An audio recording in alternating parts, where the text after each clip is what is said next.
Hello friends, welcome back to my channel, A Radical Relationship, where we are talking all things faith and all things lifestyle. If this is your first time here, definitely hit that subscribe button. Share the video with any friends that you think could benefit. If this is not your first time here, welcome back, okay? And be sure to check out some of my other videos. So, we are going to dive right in today with a topic that is near and dear to my heart. It's kind of the basis for the name of my channel and blog, A Radical Relationship, where the emphasis is definitely on my relationship with God, but even outside of that, how my other relationships play into it and the things that I'm learning. So today we're going to be talking about navigating seasons with God, specifically marital status in those seasons. So navigating your single season with God, your dating season with God, your engaged season with God, your married season with God, and for me, my separated season with God. So we're just going to dive right in here. I have some notes because as I was preparing for it, I had so much that I wanted to say. So feeling excited about it. All right, so navigating my single season with God. So I would say that God really started to come into play in my single season in college. I graduated college in 2013. I can't exactly remember like what year it was, but I remember in the relationship that I was at the time, 2012-ish maybe, or the first part of 2013, I just started to have deeper convictions about sex in our relationship, and that needing to be cut out. So that's kind of where it started, feeling convicted about kind of the most outward sin that was present in my life and my relationship. And then from there, as I was convicted about that, I just started to have more quiet times with God, listen to more sermons, reading more blogs. I started journaling and things like that, and just really asking God to just like lead me. And in so many ways, I saw him doing that. I moved to Richmond in 2014, studied the Bible and got baptized, and that was definitely the time when I think like my eyes really opened to like really going deep in my relationship with God and starting fresh. And so after getting baptized, well, leading up to, I kind of just like cut all guys out of my life that had any type of romantic association, just because I really wanted a clean slate leading up to my baptism. And that was really hard because I didn't want to feel like I was making it about them as if they were doing something wrong. So it was kind of a funky place for me to be in, but nevertheless had those conversations with everybody that I needed to have them with, just to be clear, okay? We ain't playing these games of keeping them guessing. If you're gonna cut them off, let them know. And so got baptized, and I just got really excited about doing my walk with God. Just like it was new, it was fresh. I was in a new city. I came to a new city to start over. So I was just really excited in my single season at that point. Now, of course, leading up to, I had to wrestle with letting go of the hope that I had placed in different romantic situations, and just kind of come to terms with the fact that I was just on a different wavelength than where I saw those situations going. And so I kind of had to, grieve letting that go, but definitely reached a point of being just really excited about the next adventure with God. So that was great. And so when I moved to Richmond, I met my husband very soon. And so at first it really wasn't any romantic interest for real. But then once that romantic interest started to develop, then my mind went to like, is this it? You know, like, is he the one? And I'm trying to like figure that out. And I think that a pattern that you'll see in the things that I've learned in my different seasons, and I don't think that is different for a lot of us, because it tends to be human nature, is that we instantly, once we get to one season, start to look for the next. And so there was definitely those patterns there, and I would just encourage you that in whatever way you need to wrestle, to just rest in this season to do that. And so that continued to progress. We have this term within our association of churches called building, and that's basically just like being intentional about your friendship to maybe see, you know, if this is going to go into a relationship. So Jonathan and I had that phase. It resulted in a relationship, obviously. So we started dating. So navigating the dating season. So I wrote here that, you know, naturally you're going to start thinking about marriage, and especially in our situation, we were dating intentionally. So this isn't just like for kicks and giggles, you know, we're both in this thing to try to figure out if this is going to last. There's boundaries in place that ain't gonna last forever. Okay. So our dating relationship was with intention, and I appreciated that. Reflecting on the time, I remember like how much fun it was. It was new, it was fresh, it was exciting. I was doing it God's way. I get this like fine man that's mine to do it with, and just being able to have pure fun. We were like double dating, you know, continuing to get to know each other, which was so fun. We were super into each other, you know, so it was just really cool. Like, I had never done it completely pure. And to have somebody who was also on that same page with me was just so great. You know, like there was just this level of freedom in doing it the right way that was just really great. So I really appreciated reflecting on that. I was also thinking about, you know, part of that dating season is you get to anticipate all of the things that come, like meeting their family, like the first time someone's gonna say I love you, which is just like, oh my God, he said I love you, you know, just like so fun and exciting. So that was really cool. And then I also wrote down working on communication, you know, because it's in that dating relationship that, you know, those first signs of what those points of contention are gonna be.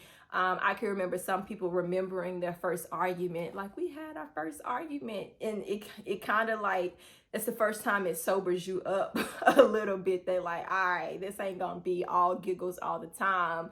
There will be an aspect of work involved with this. And I think as you continue to experience conflict, as different things start to happen in the relationship, and you start to get more sober, then you start to kind of make more wise decisions about, are we gonna be able to do this long term? And so the dating is still kind of that exploratory phase. Even though you're in it with intention, you can still back out, you know, at this point. So you get to know them on a deeper level than you would if you were just friends per se, because if it's being done in the right way, then he should be pursuing you with that intention. Guys, you should be pursuing her with that intention, so that it is different than just a female that you would just call a friend per se. So that was just, you know, that's the dating phase. All right. So engage phase. Okay. So the thing that I think we can most of the time get tripped up on during this phase is, of course, being hyper focused on the wedding. Now, for Jonathan and I, we got engaged in April, we're married in September. So however many months that is in between, that's how long our engagement was. So of course, like, you're trying to get everything together, you're trying to plan, you got to make sure you have the money, all of that kind of stuff, which for me, I was never really the type of chick that was like, that dreamed of her wedding day. So I don't think that I had the same level of anxiety that I think may be more typical, because I just wasn't super into that stuff. So I was like, ooh, those flowers are cute, let's do that. Ooh, I like these colors, let's do those. Yes, this venue is great, let's do it. I also didn't have time to be nitpicky, but I don't know. I just like, I wasn't like super hyper focused on every little thing that I want. The things that were important to me, I focused on that. The venue was really important to me. I wanted it to be outside. Food wasn't super important. Flowers weren't super important. My bridesmaids dresses were important to me. So I just chose the things that were important, and just focused on that. So I think that helped a lot with my anxiety. And then I think probably the popular opinion would be that most guys don't tend to be super opinionated, but I remember Jonathan being opinionated about things that I wish he wasn't opinionated about. So working through those things, to try to be sure that if you do have someone who is opinionated, that he doesn't feel you're just getting tossed to the side, because of course the date easily becomes about the bride. So in whatever ways you can make him feel included, if he cares, about it. And if he's not super opinionated, I would say, like, take it, sis, just take it. And then the premarital counseling, that was, of course, such a great time to be able to walk through what this thing will actually look like, and then talk through even deeper topics during that time, because now we bring in finances into the picture. We're talking about what our expectations are for living and that kind of thing. And that was really exciting. And I think what you find is probably that you think that minor things won't necessarily be a big deal, but they do become big deals. You can be reading the different scenarios like, I don't think that that'll be a thing. And then I think you'll find that you still have a level of pettiness in you that you thought stayed with you when you got baptized in the water. You thought it stayed back there. Nah, it came. And so navigating that season with God, I think, just looks like being focused on becoming a great wife, and if any guys are watching this, becoming a great husband, and not necessarily the details. One great practical that was great for me was that the older women in my church always passed down this quiet time book that contained devotionals that you can do during the engagement period that keep you focused on what's important. So if you have those mentors in your life, perhaps you can have those conversations with them to ask them what they would recommend you be studying out at that time. Again, so you remain focused on what's important. All right. And then there's marriage. So I talked a little bit about, my views on what this is supposed to look like from a godly perspective in my video. Marriage is meant to make you holy. So definitely go check that out. But when I first started reminiscing on this, I was like, oh yeah, okay, like, we have been pure. I was waiting, okay, I'm pretty sure he was waiting, all right. And so it was just, when you do it the right way, it was just like so cool to be able to experience each other in all those ways, and it's completely pure, like, it's hard to explain. It truly is hard to explain, but there's just no guilt or anything like that. Like, these are two people who have committed to each other. It's something that glorifies God. Okay, let's be clear. God is a fan.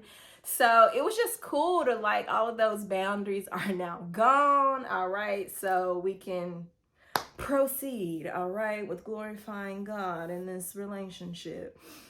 And so when I think about, ways to walk through this season with God, some of the things that I wrote down was surrendering to things you can't change, and accepting your partner, and working on you. So marriage, of course, is going to bring out so many things, because now, if you haven't lived together before, or whatever the case may be, is starting to bring out more of those things. And I think even if you have lived together, it's just something about, something that changes, or whatever the case may be. So I think not focusing on the things that necessarily seem wrong or not right, especially character things about your husband. And when I say don't focus on them, I literally mean don't focus on them. I don't mean that it's not okay to bring it up, it's not okay to talk about, it's not okay to address, because that ain't where it's at. But I do mean just like not making that the focus, because it can be easy to go into your time with God and the only thing you got to say to God is what you're feeling about him. When like God is using this person to draw you out as well. And I think that's a humble posture that we can take to be sure that we're bringing it back to what God is drawing out of our hearts as well. And then I think as we get more in touch with our own hearts in the situation, it allows us to have those conversations with a spouse more vulnerably. And that's in any stage. Like when you're not in a humble or vulnerable spot and haven't been able to get there, then you're going to go into it like you. I know from experience. So yeah, I think that's what it looks like to walk through God in that season, is just being sure that you're being intentional about focusing on what God is drawing out of your heart and your character in the conflicts that do come up. But again, I don't want that to be mistaken for you just need to focus on you and let God change him. Like to some extent, that's just not realistic, because God gave you all each other for a reason. So there are going to be things that the other person may be blind to about their character that you help them to see and grow in. So healthy conversation is always good. And so now I'm in this season of being separated. And I'm sure everybody can just imagine everything that comes along with that. The first comment that I wrote down was like, the Bible differentiates between worldly sorrow and godly sorrow. And I think there can be a worldly way to think about it, and there can be a godly way, not to think about it, but to move in this season. So at first, in the worldly way, it's, where did I go wrong? How did I miss God? I thought this was it. What should I have done differently? All of these different like, woe is me questions. And I think that that's normal, but I can't stay in that place. So, a lot of that too was about like, I was so focused on trying to be sure that this was right that I'm like, okay, what went wrong? So I talk a little bit about that in my video, Discerning God's Will. How, is it God's will if it didn't work out? And how do I reconcile with that? So definitely be sure to check out that video as well.